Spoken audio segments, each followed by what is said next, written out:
سلام، چطورید؟ به اولین ویدیو یوتیوب ویلکام، خوش اومدید. لایک کن، کامنتم بذار، پیجم ساب کن، زنگوله نوتیفیکیشن نزنی اصلا نمیشه، این ناقص کاری تو. والا بخوام به اولین ویدیو یوتیوب، آخر ویدیو کانال رو براتون میگم چجوریه و شورت ویدیو هم داریم که حالا بمونه برای آخره ویدیو و اولین ویدیو با اتچمنت کالاف. خب بریم سراغ اتچمنت ها. این که اتچمنت پنجم منه، حالا میرسیم بهش. ما به همون بیس کار داریم. خب گروه 56 یکی از گانای خفن و رنده کنه که اتچمنتش به این قراره. خب تا 5 تا نگه میدارم. دمیج 27 داره، فایر ریت 73، آکوارسی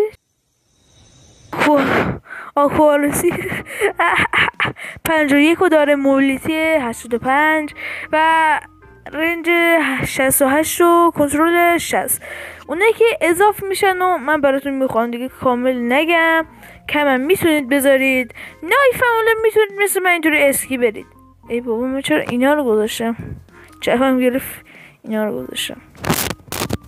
خب پرکاشم حتما مثل من بذارید.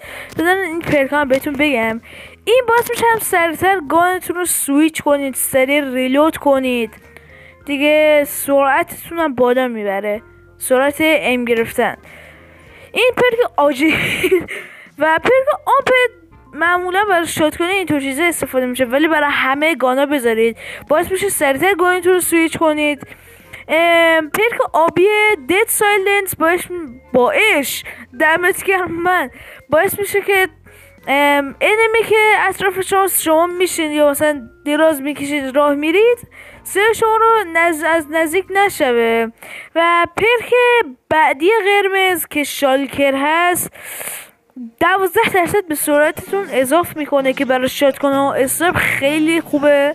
بریم سراغ اتچمنت 1 HS. اتچمنتش از این قراره. خب اکسسوریه، من میگم اکسسوری. خب اتچمنتش دیدین، اکسسوری 58 داره، رنج 48 و موبیلیتی 79. موبیلیتی منظورش سبک بودن گانه. ای خدا، اکسسوری هم دقت بازیکنه، ایم گانتون میگیرین دقت بالایی داره بازیکن. اتچمنتاش هم میتونید مثل من بچینین. دوباره اینا رو گذاشتم. پرکن توضیح خاصی نمیدم، فقط بهتون حتما پیشنهاد میکنم که اینا رو بذارید چون اینا بهترین پرکان. این از این و بریم سراغ یکی بهترین گانا اکی 117. خب اینم از اتچمنتش. ببینید اکسسوری 72، موبیلیتی 78 و رنج 53 رو داره، یعنی خیلی سبکه، خیلی خوبه و کمکم میکنه. نه یکم دیگه بزن نگه دارم. از میتونید ویدیو رو دانلود کنید بعد استوب کنید. خب این از این. نایفش هم میتونید مثلا لژند بذارید و پرکا هم که مثل من بذارید. این بوم بونید و اینا هم دیگه حالا اگه دوست دارید مثل من بذارید. اتچمنت سوم یعنی گان رنده فنک، یکی از بهترین گانا. اکسسوری 35 داره، کنترل 43، موبیلیتیش یکم پایین میاد ولی خب اون دقتش بالایی. من یه اتچمنت گذاشته بودم خیلی اصلا دقت نداشت، این میگرفتی تیر میزدی میرفت رو هوا. حالا اتچمنتش رو تغییر دادم، زوم میکنه رو انمی، مثلا این ور اون ور نمیشه. خب این از اتچمنتش. اشتباه رفتم. خب این هم میتونید مثل من بشینید. و MX9 یکی از بهترین گاناست، به دسته SMG بود فکر کنم، نمیدونم یا LMG نمیدونم، فکر کنم SMG. بگذاریم. خب این از اتچمنتش. موبیلیتی 104 داره، یه خیلی سبکه. اکسسوری 50، رنج 47 داره. بذاریم من اینو بزنم. آها به این میگن دیگه، قیافه گرفت. خب این از این هم میتونید مثل من بشینید اگر دوست دارید.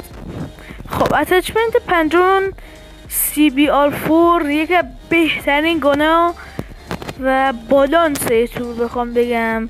اتچمنتش اکسسوری 73، رنج 55 و کنترل 56. موبیلیتش هم رو 82، یعنی یکی پایین اومده. و این از این. ولی بریم سراغ اتچمنت ششم. البته قبلش اگه دوست دارین اینا رو مثل من بچینین. و گان ششم کریکسیکس یکی از گان خوب، اما اونطور نه اشتباه گفتم، ولی اونطوری نه که بخوام باش حال کنم. خب اکسسوری 72، موبیلیتی 83 و کنترل 51 که یکم پایین اومده رو داریم. از اتچمنتش این هم میتونید مثل من بچینید. برای بچه خفن. از وای میسین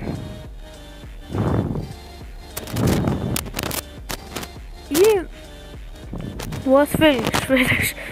خب اتچمنت هفتم بی یکی از بهترین گانا، یعنی ببین عاشق این گانم، عاشق دیوونه این گانم، خیلی خوبه ناموسن.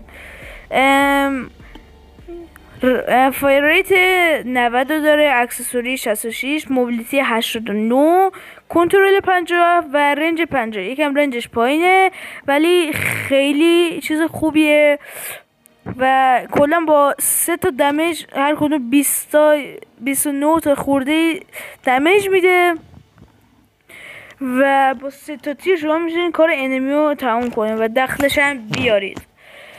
خب این هم میتونید نیست من بچینید. شما دانلود کنید بچه، استوب کنید ویدیو رو دیگه، من همجوری سریع بهتون میگم. خب اتچمنت هفتم وای من چقدر گاوم. HDR بابا اسنایپ بود، حواسم نبودشه. خب این از اتچمنتش که اکسسوری 73، رنج 65 و کنترل 70 داره. موبیلیتش 70 و یکم اومده پایین، اشکالی نداره. این هم اگه دوست دارین مثل من بچینید، کمش قشنگه. یه سریعتر برای اینو دایموندش کنم، حتما بهتون نشون میدم. خب این هم اگه دوست دارین مثل من بشینید. اتچمنت 9 من AK47 گذاشتم چون AK47 رو بیشتر دوست دارم و اون CR56 مکس رو زیاد حال نمی کنم باش. گانا خوبی ها، بعضی وقتا میذارم استفاده میکنم و این AK47 بهتره. اتچمنتش هم اینطوریه که اکسسوری 68 و موبیلیتی 84 داره، کنترلش یکم پایینه. خب یکم نگه دارم. او لجند جدید اومده ازش، بگذاریم. این هم اگه دوست دارید مثل ما بشینید، ولی اینو دایموند کرده ما، از این خوشتون میاد.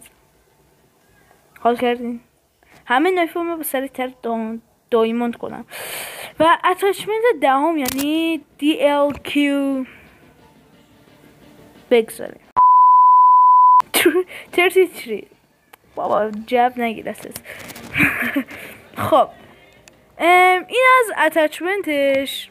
موبیلیتی 41 داره و اکسسوری 55 داره که یک کم دقتش پایینه. از نظر من اسلایت آف هم نذارید و سویچ بذارید. همین. خب این از اتچمنتش. این هم اگه دوست دارید مثل من بشینید، فقط من باید اینو عوض کنم. یازه وایسین درست شد. نه این نه بابا، این نه، تو رو خدا. آها الان قشنگ تر شد. خب این از این اسکین بیشتر بهش میاد. آقا ممنون که ویدیو رو دیدین. برابرش لایک و کامنت فراموش نشه، واقعا حمایت خوبیه، مخصوصا برای من که تازه کارم و اومدم اینجا. و کامنت هم نه، کامنت چی میگی من، حتما ساب کنید چون که قراره بسیار فعالیت کنیم و علیکی کانال مفتی نزدم که 2 روز فعالیت کنم 1 ماه ویدیو نذارم کلا بندازم کنار. میگم آفراد یوتیوب اینطور آدمی نیستم. یوتیوب من قصد دارم فعالیت کنم و یک یوتیوبر خوب بشم. حالا حمایتش رو من میخوام. حتما ساب کنید و این یادم رفت بگم حمایت های کانالم. میگم حمایت، چرا اینقدر من تو در و داغونی فعالیت کانال از دمش اوف چه کمیه دهنت سرویس. فعالیت کانال اینطوریه که ما ماینکرافت داریم. ماینکرافت از هر چیزی که فکر کنید داریم. مثلا سوروایول، هاردکور، فکت های ماینکرافت که اونا البته تو شورت ویدیو هن دیگه. ماینکرافت چالشی، ماینکرافت میگم ماینکرافت چی؟ ماینکرافت ترسناک و مادهای ماینکرافت مثلا میذاریم. این از فعالیت ماینکرافتی. کال آف اینطور چیزا میریم و لذتش رو میبریم. و بخوام بگم بازی های شبیه سازم اگه حال کنم میریم. چرا حال کنم؟ میریم دیگه. این بیشتر حال میکنم باش. و فعالیت میگم زیاد داریم. روبلاکس هم اگه باشه میریم. و فقط ماینکرافت کال آف نیست بچه، خیلی بازی ها هستن. مافیا هم اگه باشه میریم با هم. مافیا بله. و کلا فعالیت طوری که فقط در بازی های کال آف و دیگه ماینکرافت اینا فقط نیست، همه چی داریم. همه چی اینو خوب دقت کنید. خب ویدیو رو دیگه طولانی نمی کنم و حتما حمایت رو بکنید و تا ویدیو دیگه میبینمتون. گودبای.